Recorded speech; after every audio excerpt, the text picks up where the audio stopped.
Warning: the following video is not made for kids, it is for adults and older fans only. Enjoy the fucking video! Henry, the Green Engine, enjoyed the peace and tranquility of the forest. He also enjoyed the hustle and bustle of the busy railway.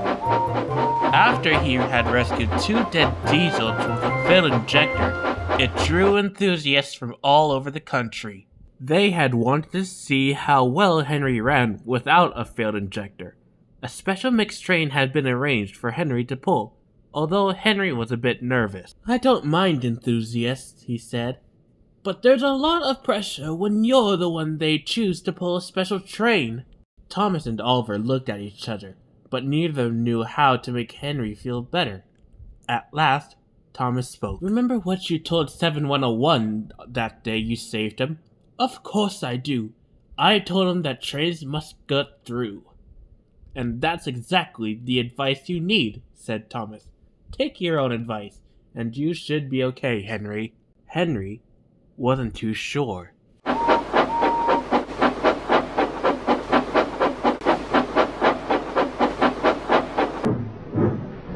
next morning, he saw his train there, coaches in the back and goods vans in the front.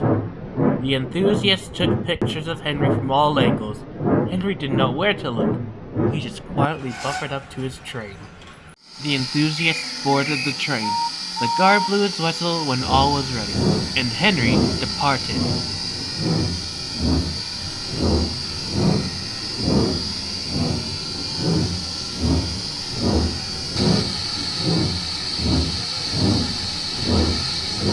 "Keep going, Henry," encouraged his driver.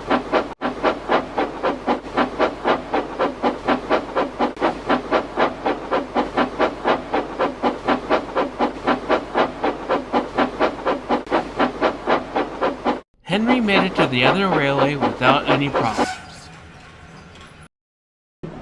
He went to find a runaround loop, but he couldn't.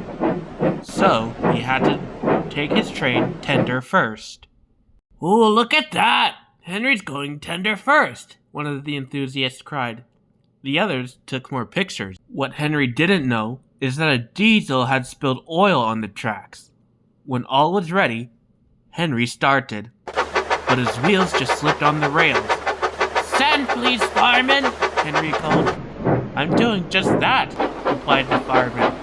But the problem was, Henry's sanders were in front of his wheels, not behind.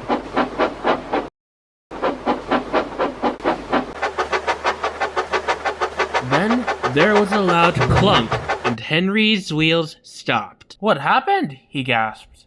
"One of your valve gears jammed. You only have a single axle now," said the driver. Henry sighed. "Guess this is the end of our run then." "Not so fast," said one of the enthusiasts. "Henry, you are an enterprising engine. Moving 2 dead diesels with a broken injector, suffering in silence with your old shape. You can do this, Henry. We know you can." Henry's cheeks went red out of positive embarrassment, and he smiled. "You're right. I can do it. If I had sand behind my wheels, I could take this train home." Henry's fireman dropped sand behind Henry and climbed back into his cab. The guard blew his whistle. "Peep, peep! Here goes nothing," Henry said. Henry started. This time, his wheels were gripping the rails as he moved the train into motion.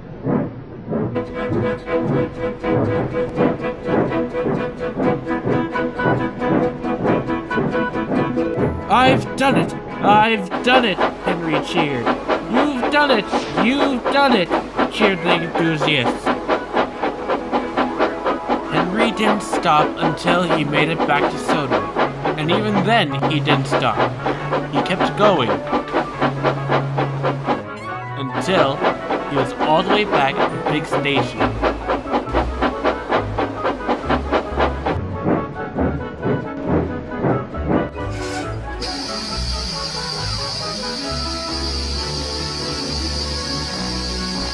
Sir Topham Hatt came to check on Henry, but he was swept away by a crowd and roaring tears.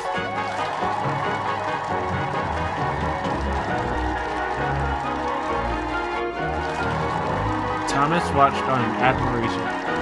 "You did it, Henry," Thomas said with a smile. "Yes, I did, and it was worth it. Trains must get through after all." And Henry let off a long, loud whistle to go along with the cheers. "That Henry sure is something else," the enthusiast said. Sir Topham Hatt could only agree. The enthusiast thanked Henry and his crew for the ride, and Henry is as confident as ever. He now knows that no matter what damage he takes, trains must get through no matter what.